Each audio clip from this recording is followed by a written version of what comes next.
So far, my friend Hobby and I have spent 200 days surviving in this barren Superflat world with nothing but dirt, no structures in sight. By using the bonus chest, we were able to get a crafting table and an apple, the only two things you need to thrive in this slime-ridden wasteland. Using iron dropped by zombies, we crafted a cauldron, which we used to collect the water needed to make drowns. After converting pigs into piglin during a lightning storm, we could use a witch's weakness potion and our golden apple to get a villager, unlocking many valuable trades and infinite wood from the wandering trader. Now that we're firmly in the endgame, I'm so excited to get started on another 100 days. We have so many ideas, and so we got started. Priority number 1 is to make a spawn platform in order to get pigs. Last episode, we accidentally let all our pigs turn into piglin, so we want to make sure we get more before a thunderstorm happens so we can get more gold. I traded with our villagers for a nice new shovel, and then I went to dig some dirt for our platform. By day 2, we were finished with the platform, so we headed back to our base to make a materials chest for a big project we have planned. I crafted a bunch of the resources that we're gonna need while Hobby worked on farming more wood for the project. One thing we're gonna need a lot of is mud, so I started collecting that and spent most of the next day working on gathering more. As we prepared for some big projects, we discussed how difficult it was gonna be to build without shulkers and elytra. We agreed that we could supply each other with resources so that at least one of us could be always focused on the building aspect. I'll be your shulker. Hobby checked spawn for pigs, but nothing had spawned yet. Back at the base, I wrapped up the day by harvesting our wheat farm so that I could craft packed mud. On day 4, Hobby gave me his worn out hoe, but I'm a little brother, so I've always appreciated hand-me-downs. He then headed over to expand the terraforming around the sheep farms a bit. I once again spent the day gathering mud. Mountainous cove with like water. Okay. By day 5, I started collecting mud faster thanks to this weird snaking method. Hobby continued terraforming and began to lay out a spot for a new building. It was at this point in our session that Hobby apparently was too bored of hanging out with me and opened up League of Legends. This lasted for 6 days, so we're gonna have to rely on my POV. Supposedly, he took care of some dark spots on the roof of the trading hall, but I'm not convinced. I'm starting to think he might be hiding something. Paranoia aside, we pressed forward on day 6 and switched places. Hobby took over the mud collecting while I did a bit of terraforming around our sheep farms. The next day, we realized that my terraforming had expanded into a slime chunk. This is going to be a recurring theme throughout this video. Using moss carpets, I attempted to disable all the slimes from spawning. While I was doing that, Hobby finally finished gathering all the mud we need. The next day, he crafted all the mud into the needed number of slabs and stairs while I did some major terraforming on the cliffs. The next day, I continued the cliffs and Hobby continued to grind for resources. Day 10 was more of the same until I finally took a break to research bees and figure out how I wanted to build the bee farm. 10 days had already flown by, but all of this resource collecting is setting us up for some huge progress. On day 11, I felt prepared to tackle the bee farm, so I started building a bee cave. I tried to breed the bees, but they ended up flying everywhere, so I'm hoping that containing them inside a cave will make this a little bit more productive. Finally, on day 12, Hobby gave up on his League of Legends career and began recording Minecraft again. He dug some dirt and then expanded the spawn platform again, because we really need to get pigs. I traded with villagers for a silk touch pick, which allowed me to transport the bees to their new cave. I finished off the cave to make sure the bees couldn't escape, but I hadn't realized that the campfires under the beehives were providing just enough light to prevent mobs. Oh god, an Enderman's looking at me. I'll get a boat. I have a boat. Hobby once again came to my rescue, this time saving me from a rogue Enderman. On day 13, I bred the bees, which became part of my morning routine. Hobby took care of another Enderman using his boat method, and then lit up a dark spot in the pig pit. We spent the night discussing the exact location and placement of our mega project. I think we have to rotate the yin-yang so the dots are on the sides here. After my morning bee reading ritual, that was so bad. Discussions on base plans continued. We're actually pretty good on slime chunks. And then Hobby crafted a chest boat and sailed off to continue the passive mob platform at spawn. I spent the day moving our chests full of building materials over to the site of our new mega project, a giant museum. That's right, we're gonna attempt to collect one of every single obtainable item in Structureless Superflat. The building for this has to be grand, so I'm thinking big. On day 15, I started preparing the build by rotating our yin-yang to make way for a staircase. Then we spotted the wandering trader, and we got mangrove wood. A new wood type is always hype, but this also means access to roots, muddy mangrove roots, and even vines. Hobby really wants to breed llamas, so he murdered our visitor, causing his loyal pets to spit in disgust. I made a staircase up to where the front door of our museum will go, and Hobby whispered the llamas. Oh, they're fine with me now. I realized pretty quickly that we had forgotten to account for stripped oak wood when acquiring all of our materials, so I went off to farm some azalea trees. On day 16, after my usual morning routine, Hobby and I theorized that we must have missed some animals holes in our spawn chunks. And sure enough, after some exploring, I found some animals to kill. Afterwards, I headed out to spawn in search of pork. I returned victorious after helping my porcine companions navigate the slime-infested territory. The following morning, I added pig breeding to my morning routine. I guess it's the pigs and the bees, not the birds and the bees. Hobby kindly worked on gathering some oak wood for me, and I began work on the actual museum by starting the front door. I also laid down some dirt to try and sketch in the general shape. On day 18, I accidentally hit a bee while trying to breed them. Oh no! I can't tell how many times I got stung, but a few bees probably died here. After that tough start to the day, I realized we had pigs underneath Pig Pit Pass the whole time, adding a bit of insult to my injury. I also got stung yet again. This just isn't my day. After the morning routine on day 19, Another one. it looked like the bee farm was just about ready to go. I headed back to work on the museum, and Hobby continued terraforming, and we both stuck with those tasks for the entirety of day 20. Another 10 days were down, and with construction finally underway on the huge museum project, there was plenty of work to do. On day 21, while tending to my bees, I created some horrible bee amalgamation. What is this abomination? Oh no! But the bee farm was basically done, meaning we can now get honey blocks for decorating and honeycomb for stuff like candles and beehives. Hobby spent the day chipping away at his terraforming expansion. He continued to do so the next day as well, as I cooked up some meat and got back to work on the museum. On day 23, Hobby got a little more adventurous with his terraforming and started incorporating cliff faces into the mix. I spent the morning breeding pigs and then went to work on the museum again. I also had to take some time to light things up since mobs spawn like crazy anytime there's a dark patch in our world. On day 24, I went to our storage room to craft a ton of looms to use on the museum. By this point, the museum was looking pretty good, but I needed a little break, so I decided to try replacing one of the torii gates with mangrove wood. I don't really like it. We'll see what Hobby says. Hobby decided he wants to build himself a cave base inside the cliff he started, which he's naming the Hobby Hobbit Hole. The next day, I checked on my bees, and after using the farm, I had 57 honeycomb in total. I'm gonna use a ton of beehives on the museum, so I need to keep farming honeycomb whenever possible. I left Bee Cave and made a ton more progress on the museum, and Hobby made some solid progress on his cave area. But after a bit more museum building on day 26, I needed a break again. So I headed off to dig some dirt, which I'm gonna use to expand the third level of our trading hall right at the base of the museum. Hobby was also using up a bunch of dirt, expanding the platform above his cave. We're thinking we might build horse stables up there. I made sure to harvest my bees again, and then on day 27, I also remembered to continue breeding the pigs. I got a bunch done on the park area in front of the museum, which I'm calling the promenade. Hobby went to collect some mangrove wood so we can build with it, but after we both remembered how annoying it is to collect, we agreed that we wouldn't build anything too big with it for now. The next day I added this water feature to the promenade just to split things up a bit, and Hobby spent the morning shearing sheep and then adding the rock wool to his cliffs. At the end of the day, I gave Hobby a little tour of what I'd been working on. Are you Poggy Woggy? He likes my river. On day 29, I finished up the river on the other side, and Hobby was a dear and fetched me some spruce wood to use. Here you are.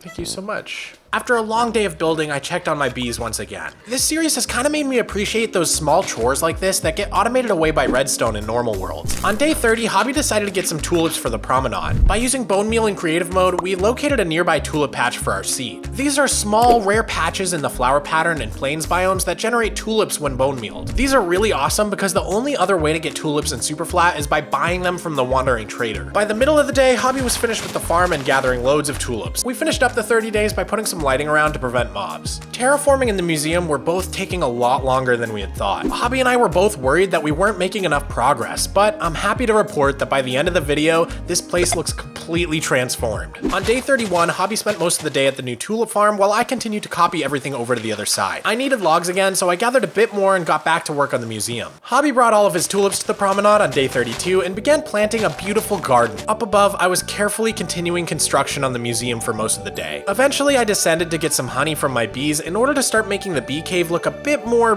bee. I want to use cyan wool in the museum, so I asked Hobby to make a special pen for cyan sheep using the dye we got from the wandering trader in the last episode. We both discussed the best place for this, but before anything could be set in wool, we were distracted on day 33 by the arrival of another wandering trader. This time, beetroot seeds were unfortunately our only new item. We really want sugarcane because it unlocks a lot of opportunities for us, but any new item at all is a welcome surprise. After the trader visit, I decided to make our wheat field look a little nicer by adding some spruce fences between the farms. The next day I bred red and sheared the white sheep because I'm gonna need a lot of wool to improve the north wing, otherwise known as the cow building. Hobby worked on making the pen for the cyan sheep in his hobby hobbit hole. On day 35, I visited the seaweed bar for the first time in a while. I'm hoping to use a little dried kelp for the roof of the north wing. Hobby got the glow and behold advancement when he made a sign for his cave, Hobby's Happy Hobbit Hole. By the end of the day, I had the first layer of the cow dome finished. By day 36, I finished the dome on the north wing, and Hobby made some good progress decorating his Happy's Hobby Hobble Hote. His Happy Hobbit, I'm just gonna call it the 4H. I spent day 37 adding a bit more to the dome while Hobby continued working on the 4H, and I ended the day by adding a bit more honey to my bee cave. On day 38, I continued improving things around the north wing, gathering resources as I went. Our notes for that day also say Hobby is building very slowly. I don't know which of us wrote that, but I thought it was pretty funny. On day 39, Hobby decided that instead of putting horse stables on top of his cave, he wants to put the horses in the cave itself. And so it became Hobby's Happy Horse Hobbit Hole. I also made a nice little entrance to connect up the villager trading area with the terraforming. On day 40, Hobby and I showed each other what we'd been up to. This is cool. Nice. I like it. It's always good to check in with each other during these play sessions. Afterwards, Hobby helped me collect some white wool and then filtered the hoppers at the mob farm to pick up redstone and glowstone. This 100 days seemed to start off a little slow, but now after 40 days, things were really starting to pick up speed. On day 41, I did a very bad thing and created a mob spawner when I put a ceiling over one of our villager trading hall areas. Oh no, Hobby. What? I did a really bad thing.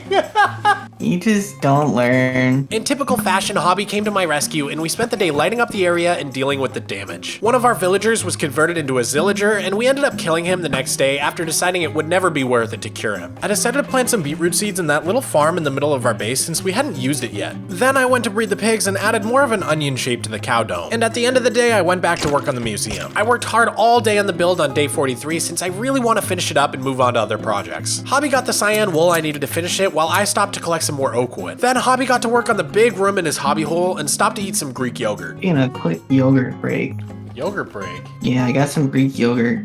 80 calories. On day 44, I added the cyan wool to the front of the museum, and it's actually getting pretty close to being done now. On day 45, I once again spent the whole day working on the museum. Meanwhile, Hobby got incredibly distracted by a zombie noise coming from somewhere in his base. While I was making big progress, he was slowly losing his mind. I'm gonna start swearing. You don't want to hear that. Eventually, I was pulled into his insanity and began searching too. Dude, he's like in your walls. After also losing my mind, I finally found the zombie in a very tight space on top of his cave. I feel like I deserve a prize for finding him. Do I get a prize? On day 46, I returned to sanity and once again worked on my museum. It's almost done. Hobby decided to build a bridge to connect up his hobby hole with our seaweed bar, and then he watched a glow squid slowly suffocate. He spent the rest of the day moving the hide and seek champion to underneath the iron golem farm. We wanted to celebrate his hide and seek prowess, so we never forget how insane we both went. At the end of the day, I was out of food and I slowly walked over to our super smelter to make some baked potatoes. Oh, and Hobby needs more oak. Need more oak, not a joke. On day 47, zombies came after Hobby. We think maybe he upset some sort of hide and seek mafia. We were never supposed to find them, we know too much. I was getting really close to finishing the museum, so Hobby decided to spend the day collecting wool and wood to help out with the effort. On day 48, Hobby went back to working on his hole and decided to blue his base. He really blew it this time. While Hobby blew everything up, I had a very close call with a skeleton. So far, we still only have 3 deaths in the whole series, which is sort of miraculous. Hobby blew through the night into day 49, but he was careful not to go too overboard. Not blue much. I realized I needed just a little bit more cyan wool for banners, so I went to shear those sheep and then bred our pigs again. We finally have a decent amount of them in case of thunder. Hobby wants to make a note block doorbell, so we spent the evening looking for songs to use. On day 50, Hobby delivered me some torches to light up the museum a bit. I had about everything I needed to finish off the tower, and by the end of the day, the left tower was finished, complete with a cool white and cyan flag. Halfway through the 100 days, and our mega museum project was just about wrapping up.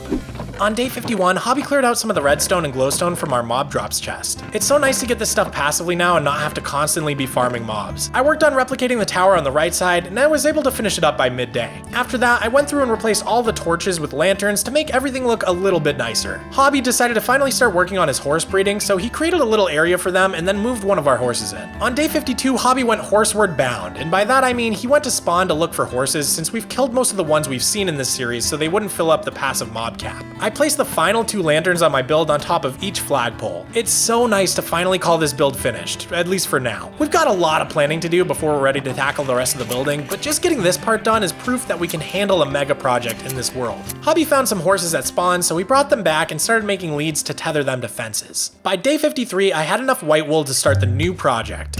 a little winter area. The next day, Hobby greened his base with some much needed foliage. I worked on expanding the snow area while Hobby spent the day underground breeding his horses. By day 55, Hobby was ready to start a little project of his own, so he began working on a cozy little cabin to fit with our winter wonderland. Sort of an awkward gap had formed in the terraforming between our cherry blossom and the winter area due to the slime chunks between them. So I began building the area up a bit to just blend it a little bit more. I had to be really careful not to add any slime spawning spaces. On day 56, despite both of us not being in a state to record, we decided to play due to a mysterious lapse in judgment. I'm gonna build my cottage, my cabin. I spent a bunch of time on continuing to blend the terraforming and expanding the snow area. My face feels numb. It seemed like Hobby was really feeling the winter vibes. The next day, we were completely distracted by the third arrival of our wandering trader friend. This time, he had a few new items for sale, including pumpkin seeds, drip leaf, and blue ice. The new items inspired us to start discussing the logistics of our museum project. We headed over there and began making chests and talking about how we want to achieve one of every item in the game. We spent all day 58 getting items for the museum. It feels like the Animal Crossing Museum, or maybe the community center from Stardew Valley. For now, we're organizing the items in these chests, but eventually we'll have many rooms in this museum with displays and item frames for all of the possible items. We kept collecting items for the museum through day 59, and Hobby murdered the trader again. It's a bit hard for me to watch, as I could personally never disrespect the goat like that,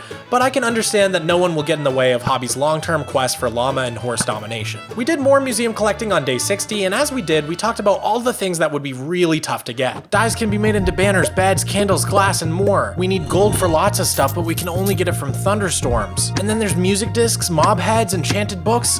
We may never do it all, but it's sure gonna be fun to try. On day 61, I logged in with shaders, and I was really impressed with how pretty everything was. It's beginning to hit me just how far we've come with this world. Hobby went back to horse breeding, and once I was done reveling in the beauty of our world, I began using light blue wool to make a little ice pond in the winter area. At this point, the acquiring of pumpkins from the wandering trader had inspired us to try to make our terraforming into a representation of each different season. We already had winter and spring, our main base is kinda like summer, and so we want to make an autumn area as well using our new pumpkins. On day 262, I bred the light blue sheep so I could collect more ice wool. And then Hobby confessed to me about his crippling Yu-Gi-Oh addiction. There's a reason I'm called Hobby. Between this and his love of League of Legends, I'm seriously starting to worry about my friend. I can't watch you go down this path. It's making me not play as much League of Legends until the new season comes out. I'm already in the top 5%. Might as well go much higher. But I tried to brush my concerns aside and continued to work on the winter area while Hobby finished up a wheat harvest. By day 63, I was feeling ready to start the autumn area, so I got to work. Hobby also got to work lighting up some dark spots I created. He calls these Mog spawners. I collected a bunch of wool to use in the autumn area, and then I finished off the day by putting a ton more leaves around the cherry blossom tree just to make it feel like more of a spring area. The next day, Hobby added in some pink and white tulips to the spring region, which also really helped sell it as a spring-themed build. I started adding crops to the autumn area, including little pumpkin patches and spots of potatoes, carrots, wheat, and beetroot. I added some jack-o'-lanterns for the lighting, and it all started to look very autumnal. So far, we've avoided using grass, and we're just using moss instead so that we can control the color of the dirt. On day 65, I put down some brown carpet around the fall area. It kinda looks like mud. Meanwhile, Hobby got himself a pretty fast horse. Eventually, we plan to use a lot of horse travel as our base expands, since other forms of travel are impossible, or more difficult. I wrapped up the day by working on some custom trees for the winter area. On day 66, I added some cornflowers to the winter area since it already has sort of a blue theme going, and Hobby added some orange and red tulips to the autumn area. I think it's sort of cool how each area has its own set of flowers. I headed over there as well to start a custom fall tree. I put some spruce leaf bushes around and then harvested my bees to put a bit more honey around the entrance to Bee Cave. Hobby went off to gather some more dirt and wool for our terraforming ambitions. The next day I built this little scarecrow for our autumn area. We really need a name for this area. Haunted Harvest Hollow? Too many H's? I don't know, help me out here. Hobby finally killed off the chickens in the pink sheep pen, or as I like to call it, the poor man's pig pit. I started another tree in the autumn area, and I added a few more leaves to my first one. Hobby continued collecting wool on day 68, while I made a little beehive decoration for the entrance to Bee Cave. I decided to expand the gradient for the leaves in my autumn trees a little bit. I think the result is actually pretty nice. After working on the trees, I went behind our waterfall to work a bit on this forgotten cave area I had started in the last 100 days. I spent most of Funny Number Day continuing to work on my cave, and I even added in some glowstone to act as a mysterious glowing crystal. Hobby spent the day gathering wool, and then converted all of the iron in the iron farm into iron blocks. It's crazy to have so many resources on this world when we started with so little. On day 70, Hobby kindly collected some blue flowers for me, which I needed for some blue dye. I worked on expanding the snow area again, and then I went to finish up the second autumn tree. I feel like we really hit our stride with this seasons theme, and from here on out, we just had so much fun. The next day, I used the flowers Hobby got me to make light blue candles, I mean diamonds, for my cave. Hobby decided to see how horse-friendly our base is by going on a little test drive. It's actually not bad. After working on my cave, I went to expand the ridge between spring and fall. On day 72, I went to get some spruce wood, and Hobby stayed home working on his horses and expanding the winter mountain. I also decided to carve some holes in all of the trading halls to make everything just a bit more accessible. By the next day, I was so sick of living with potatoes, and after complaining about it out loud, Hobby gifted me some golden carrots, which I ran to very slowly. Two areas could really use some attention: the autumn area and the slime chunks between winter and spring. We decided that we want to make a big lake in the latter area. That way the water can disable the slime spawning and we don't have to use a ton of carpets. I'm gonna use cyan wool below the water to get a nice bright look. During this session, Hobby's internet was really struggling. He was hallucinating that he had fallen into the void when I clearly saw him standing in the poor man's pig pit. After getting disconnected over and over again, Hobby was having a pretty hard time. I'm gonna go eat my cinnamon roll and cry. I will sleep once I am back with my cinnamon roll. Protect me from the monsters. But nothing could protect him from what came on day 74. It's all falling apart, Mog. What's wrong? My cinnamon roll's falling apart. Spirits were a bit low, but I just kept on the terraforming grind, mostly focusing on the autumn area. Hobby worked on his horses and then built up the cliff and continued construction on the cliff the following day. I focused on the lake area and then made a little candy cane for our winter wonderland. I'm really getting into the spirit of the season this year. So much so that on day 76, I decided to make a little present for Hobby. Meanwhile, he was dealing with another one of my little presents, a Mog spawner I had created in the slime chunks. We decided to spend the rest of the day working on the area together, and Hobby made sure everything in the slime chunk was carpeted to prevent spawning. Hobby also got a new gray horse, and it goes 10 blocks a second. He uses a mod called Mini HUD to measure horse speeds and see slime chunks and all that stuff. On day 77, in a stunning role reversal, I actually saved Hobby's life by alerting him to a nearby creeper. Watch out, watch out, watch out. Thanks. He then spent the rest of the day continuing to carpet the slime chunks, and he helped me resize the outline of the lake to perfectly avoid the slime chunks. The next day I decided to make a big, grand Christmas tree for our winter area. While I did that, Hobby was finally ready to make his note block song. He was gonna replace the drab doorbell in our main base, but there's not enough room for the note blocks with the sheep farms above. So instead, he decided to make it at the entrance of his hobbit hole. I spent day 79 fluffing up the leaves on my Christmas tree a bit, and Hobby wrapped up his doorbell. It's from a game we're both really big fans of.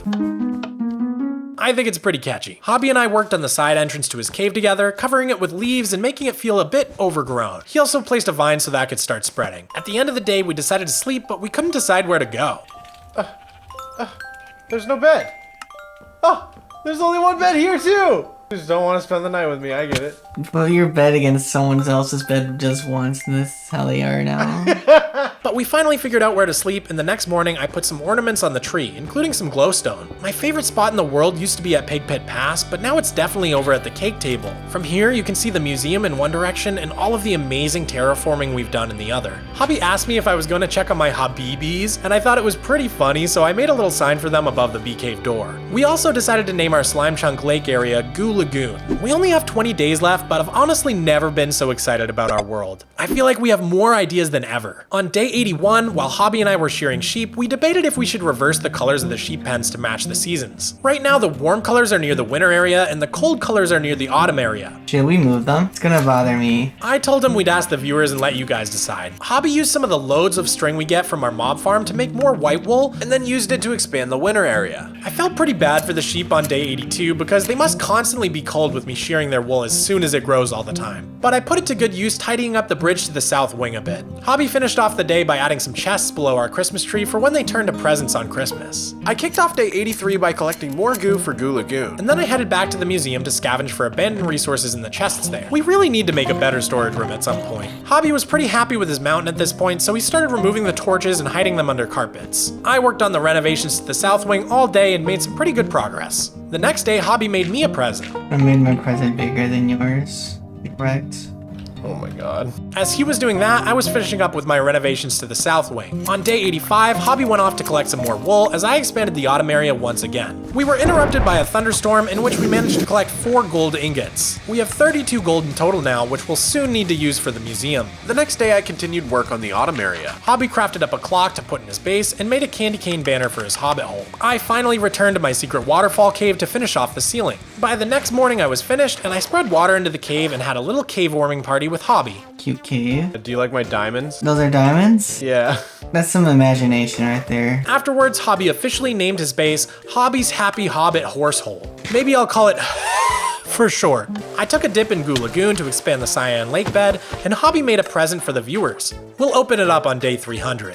After my swim, I went around placing a fresh layer of snow for the rest of the day. I continued doing this into the next day just to blend the snow region as much as possible. And then I put some snow on top of our Christmas tree just to really finish it off. I expanded the snow a bit more, but I was very careful to carpet it since I was in a slime chunk. On day 89, I was in the mood for pain, so I decided to suffer through working on Goo Lagoon a bit more, and it was pretty terrible. Hobby made some good progress on improving the sides of his mountain, and by the end of the day I was actually beginning to get somewhere with Goo Lagoon. The cyan wool in the water is a really nice effect. On day 90, Hobby and I spent the morning working on Goo Lagoon together, and Hobby started adding some slime blocks around as decoration. He also decided to carve a little ravine fed by water from our fishing pond. I started transitioning the snow area down into the banks of the lagoon. With only 10 days left, rather than start major new projects, we decided to just get as many finishing touches on our terraforming done as possible. So on day 91, I got a ton of work done on the cliffs of Goo Lagoon, while Hobby gathered some wood and wool. By the next day, I turned my attention to the autumn area once more, and ended up placing down a ton of the dirt we'd been collecting. Hobby continued gathering wool, and then began following me around, doing a second pass torching and mossing my terraforming. I stopped to shear the sheep again, and then decided to improve the back of the winter area a tiny bit more just to really finish it off. After battling some mobs back there the morning of day 94,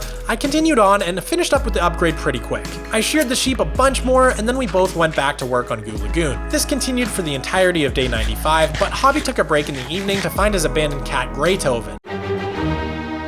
He told me he thought Greytoven was a stupid name and decided to name the cat Rejoice instead. I asked him what the name meant, and he just said it had a special meaning to him. He made Rejoice a little home and then gave her a name tag on day 96. After digging a bit more dirt, I was basically finished with Goo Lagoon, and I turned it over to Hobby for lighting and mossification. I also did one final pass on the snow area. The next day, I turned these little candy cane stumps that have been sitting here into a big candy cane archway. I had some last minute ideas for how to improve the north wing, so I headed over with some spruce wood to make some adjustments. By day 98, I was basically done with the improvements here for the time being, but I have some really big plans for this area in the future. Hobby added more goo to the lagoon and got rid of more torches, adding in hidden lighting wherever possible. I had more ideas for how to make the south wing a bit nicer, so I went off to work on those and asked Hobby to kindly harvest the kelp on my behalf. Apparently this was his first time using the kelp farm. On day 99, Hobby once again added more goo to the lagoon, and I finished off with improving the south wing for now. I have pretty big future plans for this area as well. The space is all really starting to come together in my head. Hobby went off to make some milk and cookies for us to enjoy on the final day. He also noticed a bunch of iron golems crowding our pig pit. I guess something must be making them spawn in there. Before the end of the day, Hobby and I took one last look at Goo Lagoon. Goo Lagoon. A stinky mud puddle to you and me. Before we went to bed, I quickly created one more mob crisis for Hobby. But he couldn't even be mad, because before long it was day 300, and Hobby and I decided to celebrate Christmas together. We sat by the fire and ate our milk and cookies, and talked over our plans for the future. And then we headed over to our present pile. Let's open it up. That's right, 400 days is coming. Hobby seems like he needs a break, so we're probably gonna take it easy during January. But if you guys show us lots of love, we'll definitely try to get back to this world ASAP. And if we do get to 500 days, we'll give you guys a world download for sure. When I first started this series, I figured that once we got to the end game, it would actually get kinda boring. But I think it's safe to say at this point that the end game is not boring at all. This is my last video of the year, and this has been an insane year for me. So I just wanna say from the bottom of my heart, Merry Christmas, Happy New Year, and thank you for watching.